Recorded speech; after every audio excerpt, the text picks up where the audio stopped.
I know. There are a ton of videos on Goblin Slayer, and it's beating a dead horse at this point.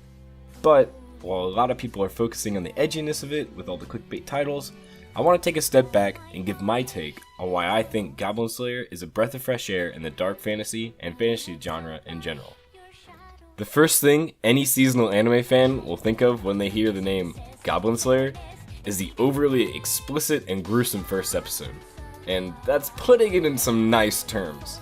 Right off the bat, manga and light novel readers are going to complain about the lack of characterization that happens in the first episode in comparison. But, in my opinion, I think the anime actually does a better job as an introduction into the series as a whole. Yeah, we don't get the same background information of the rookie adventurer group as we do in the manga and the light novel, but I really don't think it's needed in the anime adaptation. Anime, as a medium, has many advantages over its written counterparts, one of which is the speed and relative accuracy in which it can deliver its main content. Many complaints on anime seems to stem from when it deviates from the source material, but in some cases, the anime does a fine job adapting the main concept of the source material in an engaging fashion, even with leaving out some background details. Obviously, the biggest downside to the medium is its inability to adapt all of the background information, which leaves hardcore lore fans wanting. Its greatest weapon is a double-edged sword. Anyways, back to relating all this to Goblin Slayer. Goblin Slayer's first episode is the best introduction into the series, and its edginess is what makes it the best. The shock factor that the first episode delivers is the biggest selling point of the series, that its setting is a fucked up realistic version of a fantasy world. It cuts out all the backstory so that it can take you on the narrative that this isn't a lovey-dovey fantasy setting.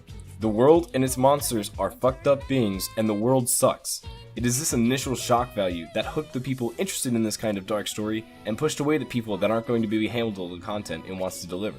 That is why cult classics like Berserk and Claymore have such diehard fans, because when you love this kind of story, you love this kind of story.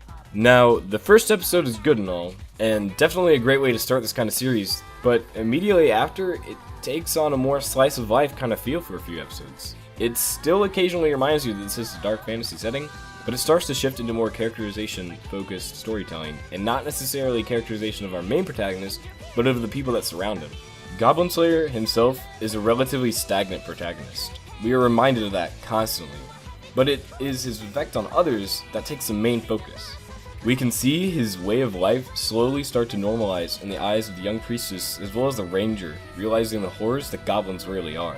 If I have to put on my super English class analyzation hat on, I would say that the overarching themes is that of personal character growth and establishment of resolve. Oh my god, a story featuring character growth? No fucking way, dude. I get it. That doesn't sound like I'm bringing anything else to the table. I mean, face it, there's so many Goblin Slayer videos out right now, they could probably make a meme review out of it. Subterfuge. But I think that I can squeeze a little bit of original thought process out, so just give me a sec. So, character growth and establishment of resolve. What is that even supposed to mean? Well, the examples of character growth can best be seen in the young priestess, since she is basically the second most characterized person other than Goblin Slayer himself. Wait, I thought you said Goblin Slayer was a stagnant main protagonist. What are you talking about? Hey, even stagnant main protagonists need some characterization from time to time. He's characterized as a stagnant protagonist, and that's what's pretty funny about his character, but I'll get into that in another video if I want to. Her dip into the adventurer world is kind of like a mini coming-of-age story within the overall series. It is the stereotypical leaving the nest, spreading your wings thing we see a lot in more mainstream shonen anime.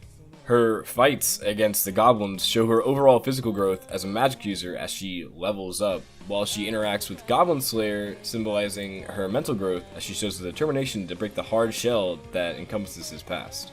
I really like how her character is shown in the anime, and that's not just because I'm a sucker for lollies. No, officer, I promise, she isn't real! I truly think that her as a character is well placed in the story. Her softer exterior, in comparison with the others in the adventuring group, along with her hard resolve, make for a very fitting counterpart to the hard exterior and soft interior Goblin Slayer. Yeah, I said it, Goblin Slayer is a softie, come at me. Joking aside though, their interactions are always the highlight of an episode or chapter for me, almost as much as the growing rivalry between the dwarf and elf. Now that shit hits me with straight Tolkien/D&D nerdgasm, dude. As for the rest of the adventuring party, personally, I feel they have been more background characters than anything. The one who gets the most development is the ranger, who, even though she's the oldest, is the least experienced in the down and dirty part of adventuring. Out of anything, she goes through more of a realization than development. The rest of the cast is mainly there for comic relief, which they do a fine ass job of doing. The whole lizardfolk cheese gag is absolutely priceless. And the bickering between the elf and dwarf is just the icing on top of the cake.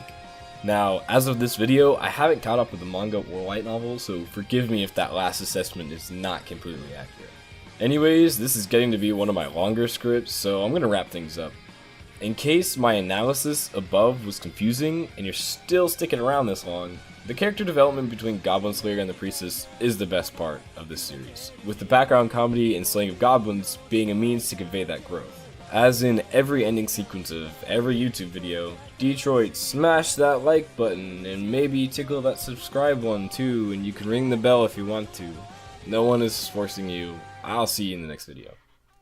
God, why are my outros so lame? Before I end this video completely, I want to show you guys a Merry Christmas and a Happy New Year. I hope you spent all your time with your family and friends, and if you weren't able to see them this year, I want you to know from one loner to another that I'm thinking about you, and I'll see you guys in the next video.